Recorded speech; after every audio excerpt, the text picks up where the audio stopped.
Want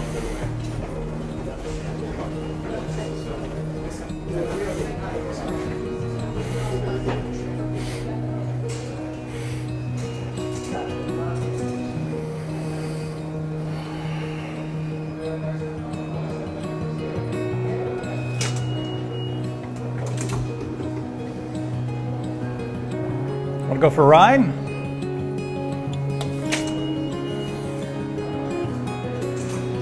Imagine an underground world made of concrete and steel, stairways and tunnels. Just enough light to see the signs on the walls. Suppose there were people who lived down here all their lives and were never allowed to visit the surface, and that these people were told from the time they were born that this world is all that exists. Wouldn't they believe what they're told to believe? Wouldn't they try to live like it's true? Suddenly a madman stumbles down the stairs and says to the people living here, "Don't you realize that you're underground? Don't you know that there's an amazing world right up those stairs, and that a tomb, no matter how spacious, is still a tomb?" But the people laugh at the man. They say, "We understand our world just fine without all your rambling about another. Go back to your flying spaghetti world, fool. We're the enlightened ones down here." And in rejecting the world above, they sink a little deeper into the world below.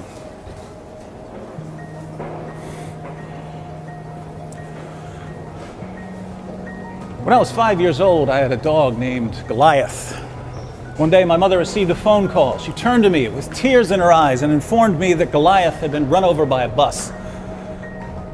I looked at her and thought to myself, so what, it's just a dog? But my mother was sad and I couldn't figure out why. I soon noticed that other people got sad when something died. It seemed really weird to me. Crying isn't going to change the fact that it's dead, so why are you crying? I also noticed that people didn't share my amazing insights into the nature of reality. I remember sitting beside a lake when I was 8 years old, watching ants march in perfect formation. And it suddenly became entirely clear to me that ants ruled the world and had only tricked us human beings into thinking that we were in charge. Do you have any idea how powerful and brilliant they must be if they've managed to deceive the entire human population? A few years later, I figured out that pets actually controlled the planet. Whenever a cat or a dog would look me in the eyes, I would think that it was communicating with me, silently bragging that it was much more intelligent than humans were. So part of my youth was spent talking to animals, telling them, "I know what's going on here. I'm onto you." But I grew out of that sort of silliness. By the time I was in 10th grade, I was convinced that I controlled the weather. I didn't know how I controlled the weather, I just knew that I did. It would start raining and I would think, okay, how did I do that? I also had the ability to control time, but I didn't know how to use this ability yet. That summer, my best friend from elementary school died. Jimmy had always talked about going parasailing. He finally got the chance and his harness broke. He plummeted to his death. When I heard about it after knocking on his door, I had the same reaction I'd had when my dog Goliath died, namely, so what? But this time was different. It seemed like I should be bothered by Jimmy dying, so I started wondering if something might be wrong with me. After pondering this for several months, I realized why I was different. I had evolved to a higher stage of humanity. These sad little emotions the rest of you have, they're like vestigial tales left over from more primitive life forms. But humanity 2.0 had arrived, and you earlier models were now obsolete. The following year, I had a life-changing experience. I was running from the police in the middle of the night, and they had me surrounded on 3 sides. The 4th side was the Monongahela River, so I jumped in and swam across and started working my way through the trees on the other side. I eventually emerged from a patch of woods, and I found myself in someone's backyard. In front of me was a beautiful garden. I started to walk around the garden, but then I stopped to philosophize. I thought, I don't care about the people in that house, so why am I going out of my way to avoid stepping on their vegetables? Why am I being so courteous? Because I've been brainwashed, that's why. I've been breaking the law for years, and yet society had been manipulating my behavior all along. Greatness had been polluted by mediocrity. As I stomped my way through that garden, I had an incredible rush of freedom. The world has all of us on a leash made of rules. Do this, don't do that. But it's a leash that slips right off as soon as we recognize that We don't have to do anything anyone tells us to do. Of course, if you really want to break free from your handlers, it seems like you have to do the opposite of what you've been told. Going down?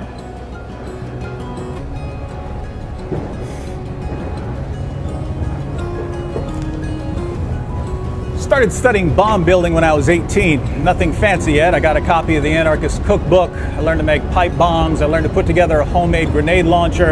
I bought a book on disguises so I wouldn't be recognized.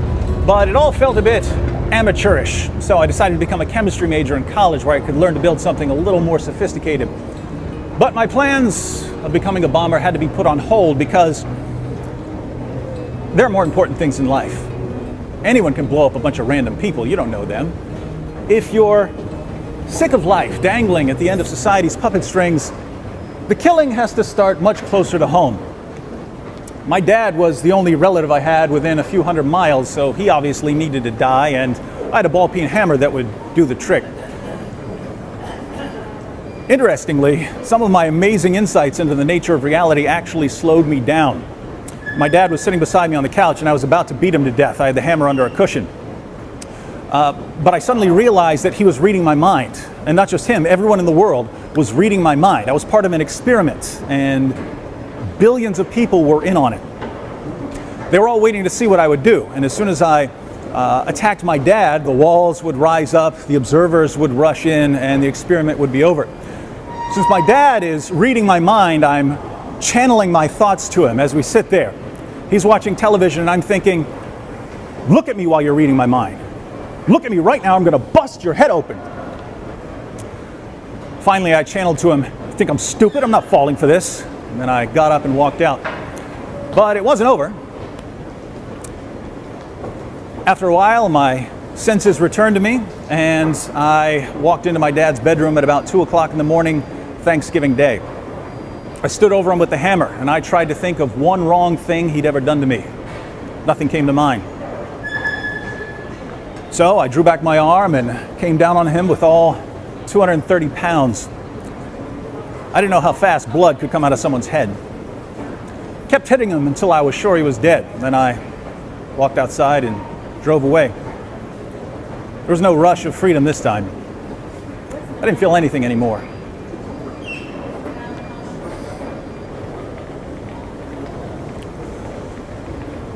Did I mention that I was an atheist? I understand that most of you atheists out there live perfectly normal lives, but I can never understand why you would want to. Think about it. We've got this massive universe, and over here is a tiny little crumb of a galaxy. Out on one of the spiral arms of this galaxy is a thoroughly unremarkable ball of hot gas. Circling this ball of hot gas is a pathetic speck of cosmic dust we call Earth, and crawling all over the Earth are these feeble, selfish, self-destructive lumps of cells constantly deluding themselves into thinking that what they do is so important. But the universe couldn't conceivably care less whether you love your neighbor as yourself or torture him to death for fun. So you might as well do whatever you feel like doing with the little bit of time you've got. And what are my atheist friends going to do with your 80 years or so? Let me guess, you're going to go to school for a while, then get a job, work for a few decades, maybe pick up a family along the way, then retire and die of old age or some illness. How original. Free thinkers, huh? Believe it or not, some people don't want to live like cattle. Some people don't want to follow this pattern that we're all expected to mindlessly follow. Some would rather bash a man's head in, or shoot up a theater, or walk down their school hallway, stabbing people. And why shouldn't they? Because it's wrong? Says who, your grandma? Or should they try not to hurt people because people have intrinsic value? Here I thought that human beings are nothing but machines for propagating DNA.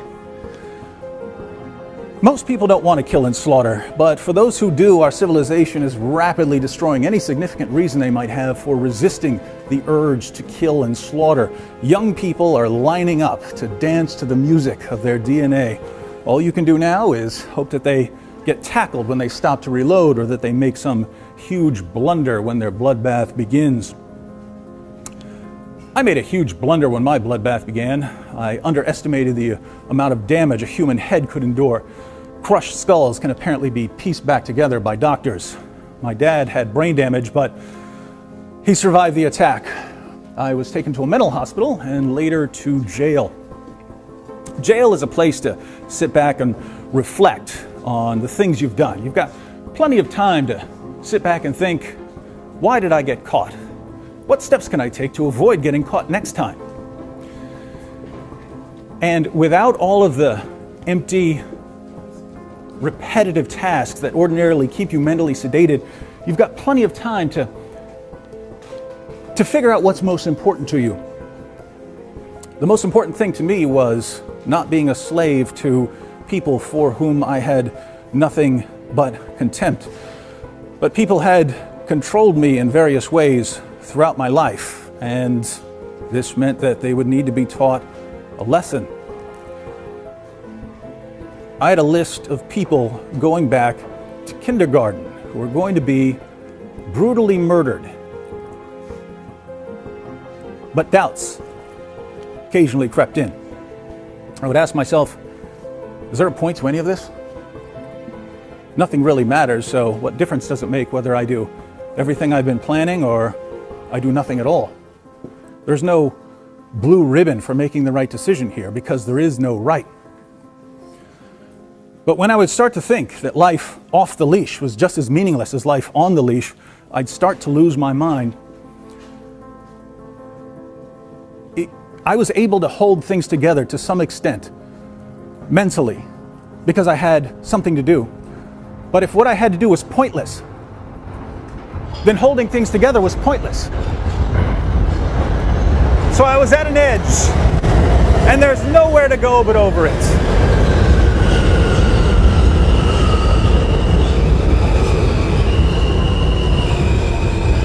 But life has a way of giving us an alternative at just the right moment.